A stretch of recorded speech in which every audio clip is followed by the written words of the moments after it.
You may have heard her eternal golden song, but you don't know how desperate the tragedy behind her is. Can you imagine a super queen becoming famous around the world?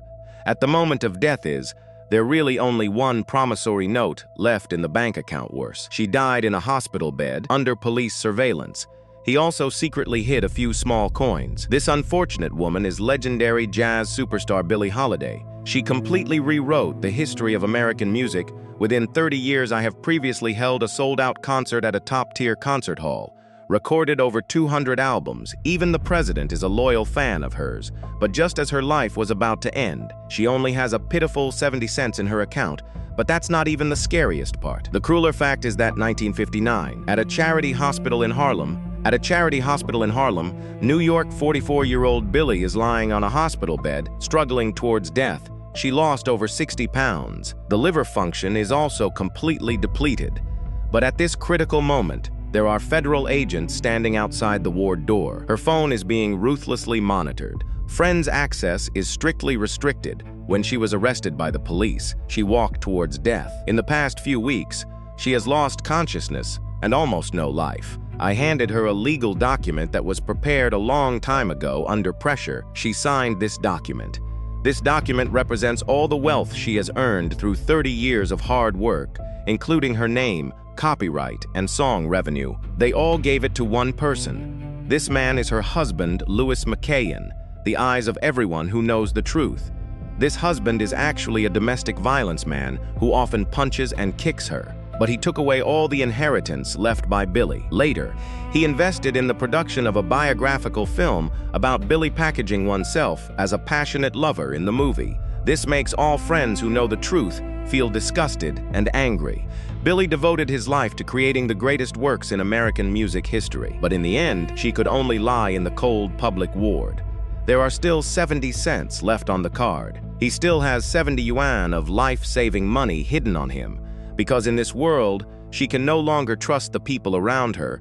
Personally push this genius singer into the abyss except for the demons around her and that ruthless system. This ruthlessness actually started from the first day she was born. Hold her tightly. Did you know this musical genius later won the admiration of countless people? I was born with the worst life script. April 7, 1915. She was born in Philadelphia. Her original name was Eleanor Laffigan, although she claimed throughout her life that she was from Baltimore. But ironically, Baltimore looks down on her in every aspect of her life. It wasn't until her death that her reputation rose to fame. This city shamelessly regards her as its pride. When Billie was born, her mother is only 19 years old. Her father is a jazz guitarist, although she officially acknowledges that this is her own daughter. But in life, he has never provided any help. As a black woman at the bottom, my mother can only make a living as a maid. I have to travel back and forth frequently in order to find a job because there is no fixed residence. She can't bring little Billie with her at all. But this is the most heartbreaking beginning, based on real court records. When Billie was only 9 or 10 years old,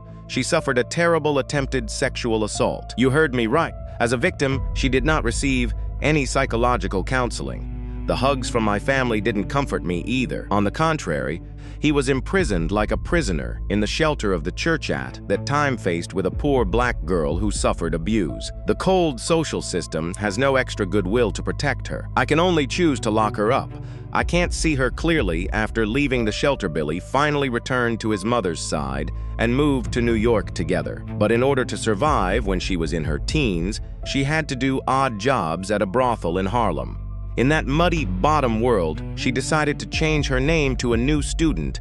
She said the name of the actress she admired, plus the surname of the father who abandoned her. Since then, there has never been a poor Eleanor in the world again. There are only blooming black roses in the ruins. Billie Holiday. At the age of 18, she started singing in bars in Harlem. That was an extremely chaotic era. The ban has just been lifted. The Great Depression swept across the entire country.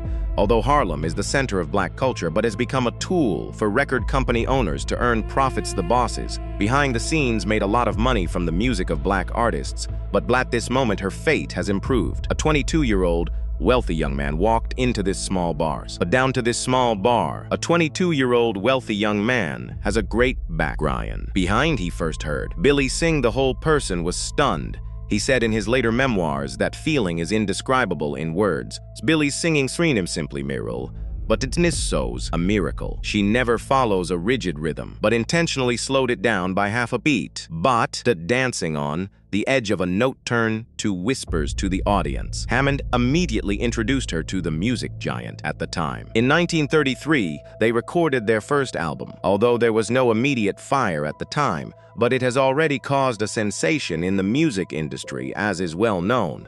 An unparalleled genius has been born. Fast forward to 1935, 20-year-old Billie welcomes her golden age. She began collaborating with top jazz masters at the time for recording. This includes saxophonist Lester Young. The classic songs they collaborated on until now. This still sounds intoxicating also. At this time, Lester affectionately referred to her as Die Billie, called him the president. Their tacit understanding has surpassed that of ordinary friends. When Lester plays the saxophone, Billie's singing is natural and smooth. That kind of calm and just right coordination. It has become the pinnacle of jazz history. But fame did not bring her a sense of security. In 1938, she joined a white band. But in that cruel era of extreme racial segregation, a black female singer follows an all-white band on a tour in the South. This is simply a nightmare. In many places in the South, the law stipulates that black and white people cannot walk through the same door, cannot sleep in the same place. Many nights, the white musician in the band lives in a high-end hotel, but Billie was coldly kicked out.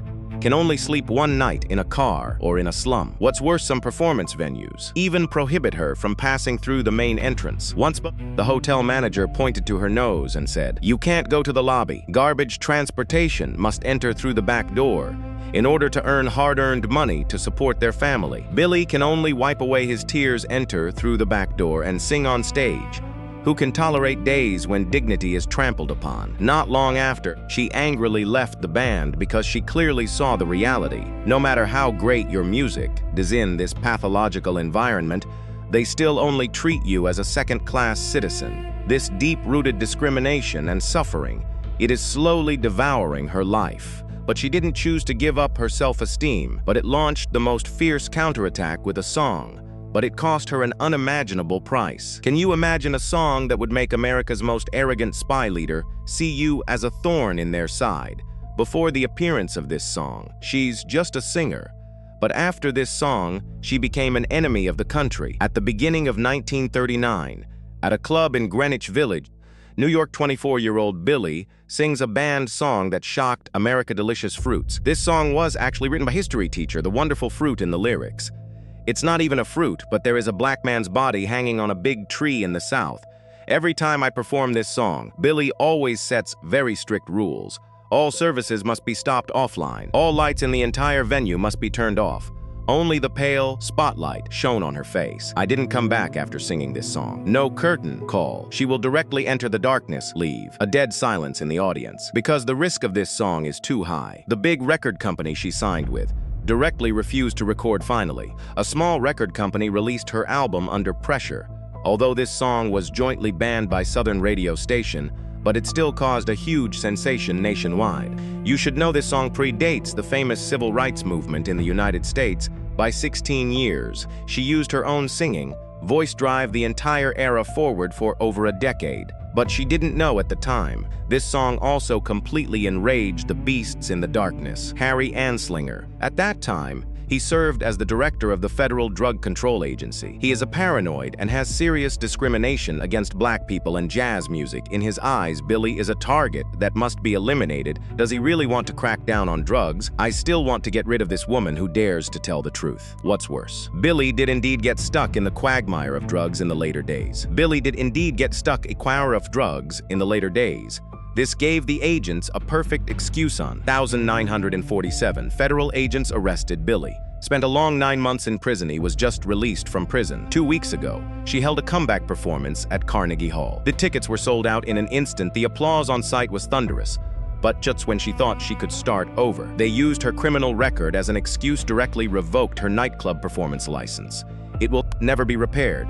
This means that all the performance venues she is most familiar with, they all close the doors for the rest of her life. This a closed bounds, she can travel out of the city. In my hometown, this absurd ban accompanied her for the rest of her life. If it were you faced with this depth situation of being deprived of the right to those shackles, Can you queen all king of songs, king you smalls kongs can only wear invisible shackles, struggling under the walls of power. But and there is no performance permit, just like a phoenix pulling out its feathers, can only be slaughtered by others, lost the source of income for the New York Club. Billie's financial situation collapsed instantly. In order to survive, she had to go crazy out of the city. This forced her to rely on intermediaries to help her arrange the performance. This also puts her in a passive position of being beaten.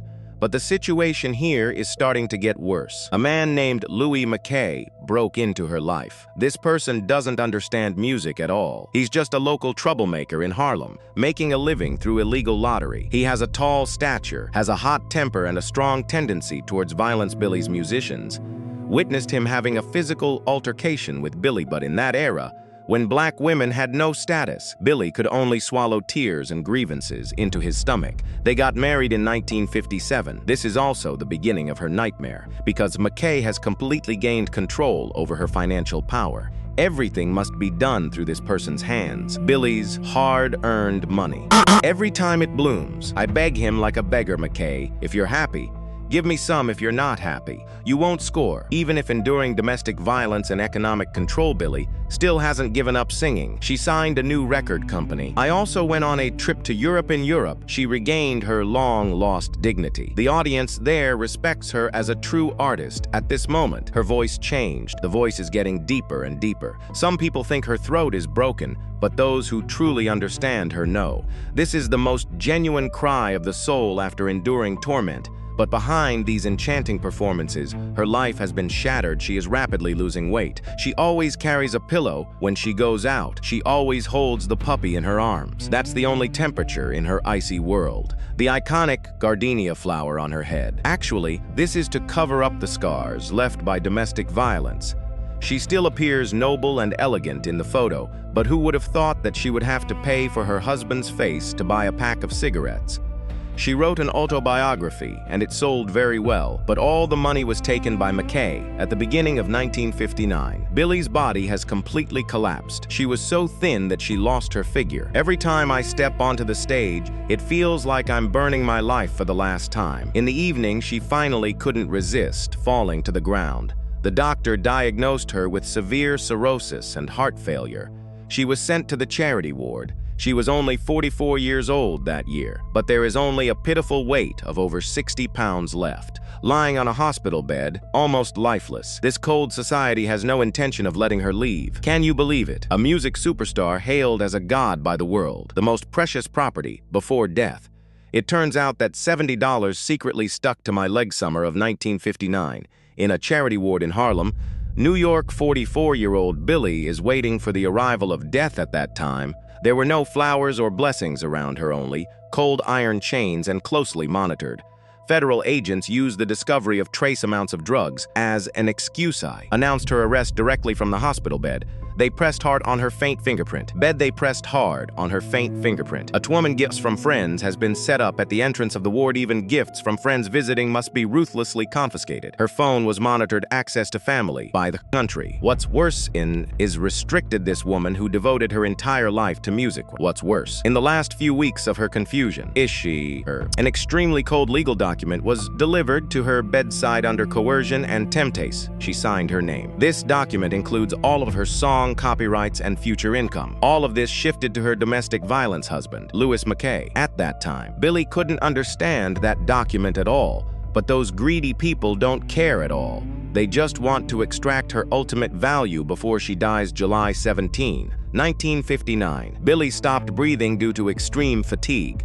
When the nurse was tidying up her body, discovered a heartbreaking detail. She only has 70 cents left in her bank account, but her legs were tightly tied with $70. This money was secretly hidden by her because at that time she no longer trusts anyone around her. She's worried that she won't even have enough money to buy a tombstone after she dies. She earned countless amounts of money throughout her life. In the end, all I left for myself was a few dozen yuan of personal money. Her husband McKay committed domestic violence after Billie's death. She naturally took over all the property. He became the head of the foundation Enjoy the royalties earned by your wife throughout her lifetime. Even if 13 years later, he also personally served as a producer. Turn Billie's life into a Hollywood movie in the movie. He completely beautified his image. On the screen, he is gentle, considerate, affectionate, and upright. He is a hero who spared no effort to save Billie, but those musicians and friends who truly accompanied Billie to the end. When I saw this scene in the cinema, I was so angry that I trembled all over, because they know the savior on the screen. In fact, he is actually a devil who makes a living by sucking blood.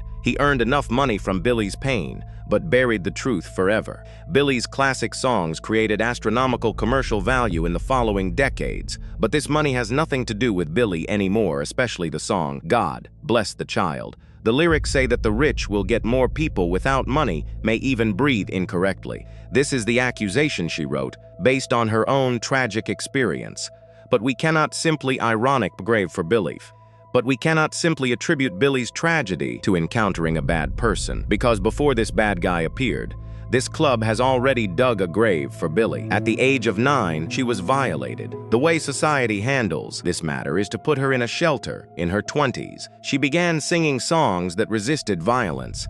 Record companies refused to release due to concerns about risks. In her 30s, she was imprisoned for drug use. After she was released from prison, the police deprived her of the right to perform again. This is a collective slaughter under this series of social systems. She gradually cut off all escape routes, causing her to fall into financial difficulties. Finally, she had to make a promise to the man who abused her at home if she could receive equal legal protection. She doesn't need to rely on anyone. At all, he won't die tragically in the charity ward. This is the ruthlessness of the entire society. They worked together to complete this decades-long murder case. But even in the darkest abyss, Billie has never stopped singing either. The 1957 program, she collaborated with her old friend Yang on stage again. At that time, both of their bodies were subjected to torture and severe damage the moment Lester played the saxophone. Billie looked at him affectionately. The clarity of youth no longer exists in singing, but it added a heavy feeling that made people cry.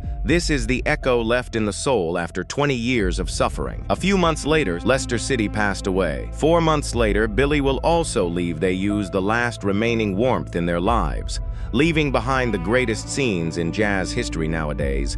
We can always hear Billie singing on our phones, but please remember, she is not a tragic symbol of consumption. She is a person whose dignity has been stripped away by the times. That great woman, even to the very last moment, held back from singing. If it were you, how do you view this singer who has struggled in pain throughout her life? Leave your opinion in the comment section. Her tombstone had been abandoned in the cemetery for many years before it was erected. Her singing voice still questions the world to this day.